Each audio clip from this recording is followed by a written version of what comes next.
आज सबसे पहले बात करेंगे एआई समिट में हुए उस प्रोटेस्ट की जिसकी वजह से पूरे देश में गुस्सा है। राहुल गांधी के सहयोगी भी उनसे नाराज हैं। कांग्रेस के साथ ही इसका विरोध वो तमाम लोग भी कर रहे हैं जो कांग्रेस से जुड़े हुए हैं। हालांकि कांग्रेस पार्टी अब तो पहले से ही यूथ कांग्रेस के साथ खड़ी हो चुकी है, लेकिन दिल्ली पुलिस ने जो एक्शन लिया है वो भी आपके सामने हम तस्वीरें रखेंगे। और एक तस्वीर ये वो है जो इस वक्त कांग्रेस पार्टी के खिलाफ विरोध हो रहा है, उसकी तस्वीर है ये। दिल्ली पुलिस ने जिन 4 आरोपियों को गिरफ्तार किया था, जो उन चारों आरोपियों की अदालत में पेशी है और थोड़ी देर में पुलिस उन चारों को पटियाला हाउस कोर्ट में पेश करने वाली है। साथ ही बाकी आरोपियों की तलाश के लिए छापेमारी भी चल रही है। देश भर में जबरदस्त गुस्सा है। अब आप यही पोस्टर देखें, देश का अपमान नहीं सहेगा हिंदुस्तान। बीजेपी का कहना है कि ये पूरी प्लानिंग राहुल गांधी के घर हुई थी। कांग्रेस पार्टी ने प्रोटेस्ट का समर्थन करते हुए कहा कि अहंकार में सोती हुई सरकार को जगाने के लिए ये प्रोटेस्ट किया और आगे भी ऐसा प्रोटेस्ट अगर करना पड़े तो करेंगे।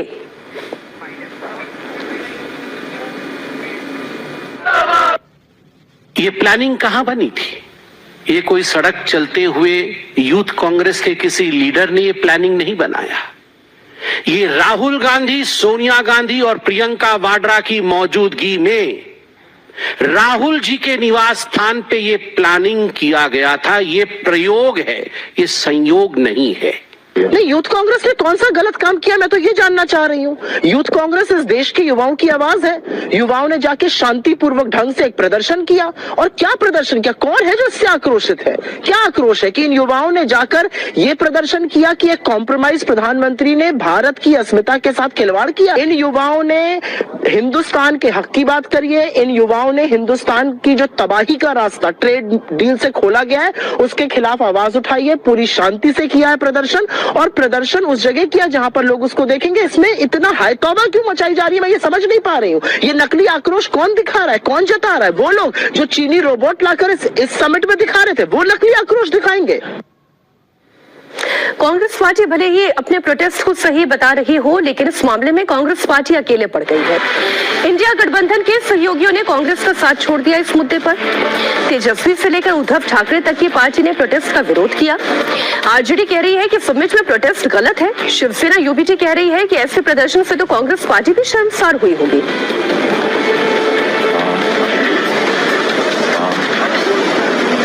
आक्रोश कई फ्रंट पे है कि किसी का फाइल में नाम है, कोई एक्शन नहीं हो रहा है, डील को लेकर के क्लैरिटी नहीं है। 2.9 से 50 किया गया, 50 को 18 किया गया और उसको सेलिब्रेट किया जा रहा है, तो परेशानियां हैं। लेकिन मैं समझता हूं कि एक समिट में इस तरह से प्रोटेस्ट की, मैं समझता हूँ that was not a good choice. ये एक बेहतर विकल्प नहीं है, बावजूद इसके कि आक्रोश है, लोगों को क्लैरिटी नहीं है। लेकिन मैं समझता हूँ दूसरा फोरम चुना जा सकता था। जिस प्रकार यूथ कांग्रेस के साथियों ने वहां पर उग्र प्रदर्शन किया और पूरी की पूरे देश के सिस्टम के खिलाफ ही जिस प्रकार का बर्ताव किया, ये अच्छी बात नहीं है। राजनीति में इतनी शुचिता का भान होना चाहिए कि आप जो कर रहे हैं उससे आपकी पूरी पार्टी तो कहीं तकलीफ में नहीं आ जाएगी।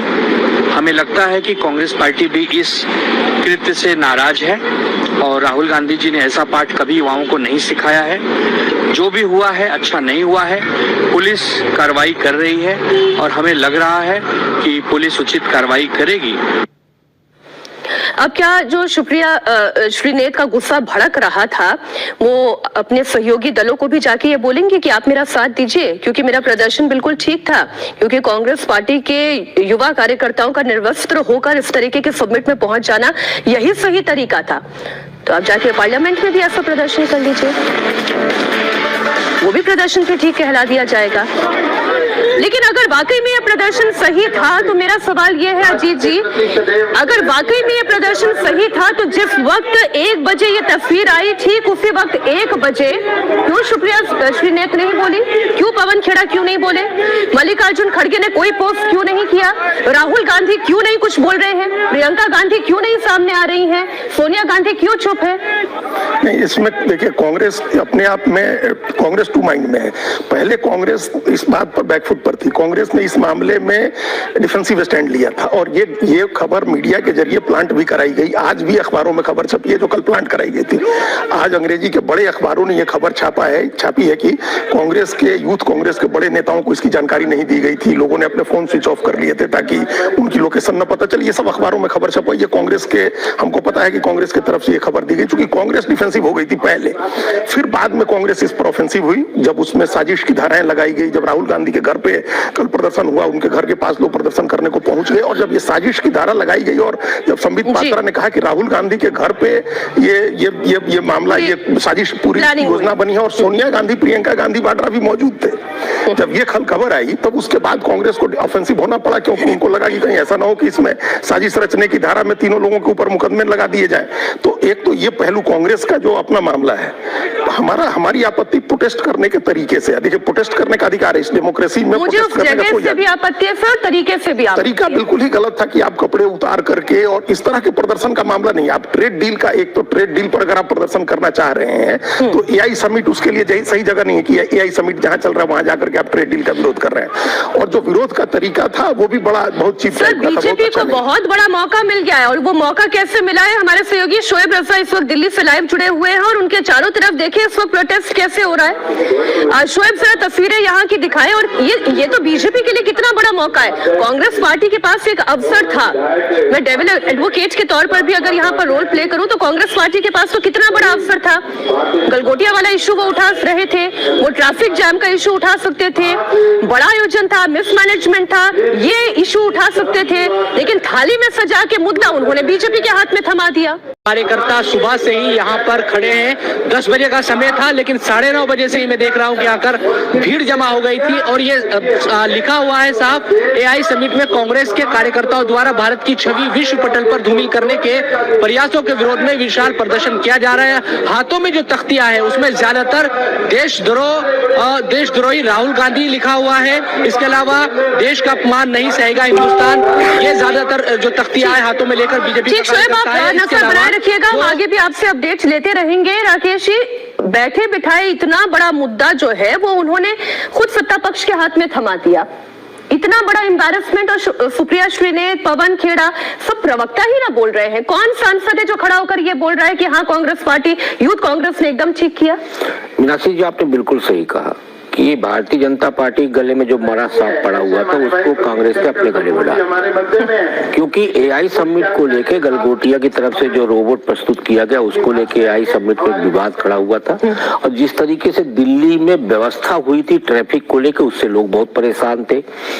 प्रधानमंत्री जी के जाने के बाद जिस तरीके से प्रतिनिधियों को बाहर निकाला गया उसको लेके भी नाराजगी थी, लेकिन ये सारी चीजें अब बाहर हो चुकी है कांग्रेस के प्रदर्शन के बाद। लेकिन मैं ये मानता हूं कि ये प्रदर्शन नहीं था, ये साजिश थी। साजिश मैं इसलिए बोल रहा हूं कि ये एक योजनाबद्ध तरीके से आप गए थे।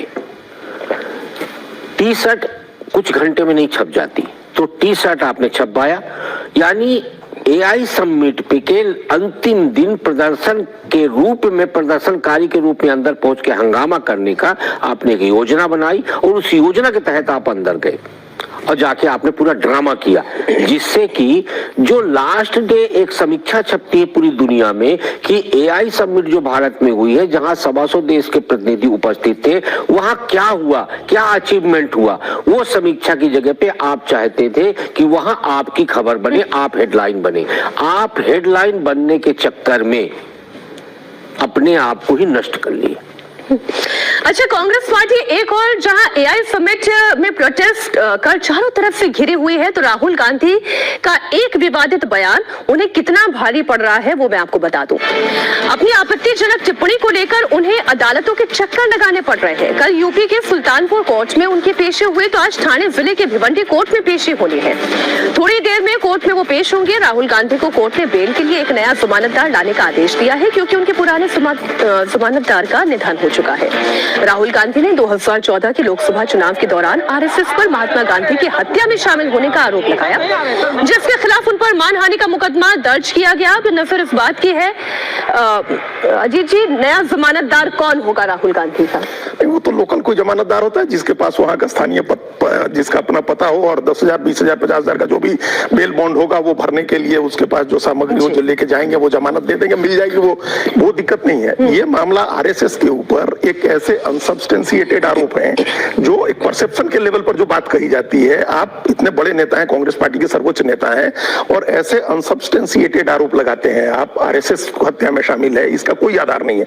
हम लोगों ने तमाम किताबें पढ़ी हैं और हम अपने को गांधीवादी भी मानते हैं, कोई वो नहीं है हमारा जहां ये लिखा हो कि वो नाथूराम गोडसे संघ का आदमी था या संघ के किसी नेता ने इसकी साजिश रची थी। लेकिन आप एक परसेप्शन के तौर पर ये बातें कहते हैं और इतना अनसब्सटेंशिएटेड है। उसी तरह से कल जो मामला था उनका सुल्तानपुर में, वो अमित शाह के ऊपर इसी तरह का आरोप था, केंद्रीय गृह मंत्री के ऊपर। वो भी ऐसा मामला जिस मामले में वो कोर्ट से पूरी तरह से बरी हो गए। आप वो मामला, आप कोई आदमी कोर्ट से बरी हो जाए तो आप कैसे उसको फिर आरोपी बता सकते हैं? ऐसे मामले में जिस मामले में वो बरी हो गया है, कोर्ट का फाइनल वर्डिक्ट आ गया है, उस मामले में आप कह रहे हैं कि आरोपी हैं जिस मामले में फाइनल वर्डिक्ट आ गया है। तो कितनी इमेच्योर राजनीति राहुल गांधी कर रहे हैं। टीम भी या तो उनको गलत लिख के दिया जाता है जो वो पढ़ देते हैं, या खुद अपना दिमाग नहीं लगाते हैं कि आपको ये चीजें नहीं पढ़नी चाहिए। इससे आप कोई पॉलिटिकल नैरेटिव थोड़ा बना पाएंगे किसी के खिलाफ गलत आरोप लगा करके। अच्छा, राहुल गांधी की इधर जमानत कौन लेगा, इस पर सवाल है। तो यूपी में सबसे बड़ा सवाल यह है कि ब्राह्मणों का हितैषी कौन है। योगी आदित्यनाथ ने विधानसभा में अखिलेश यादव पर तंज कसा कि चेहरा देखकर समाजवादी पेंशन दी जाती थी। कहने का मतलब यह है कि यादव होगा तो पेंशन होगी, पांडे होगा तो गरीब ही क्यों ना हो वो समाजवादी पेंशन स्कीम से वंचित ही रहेगा।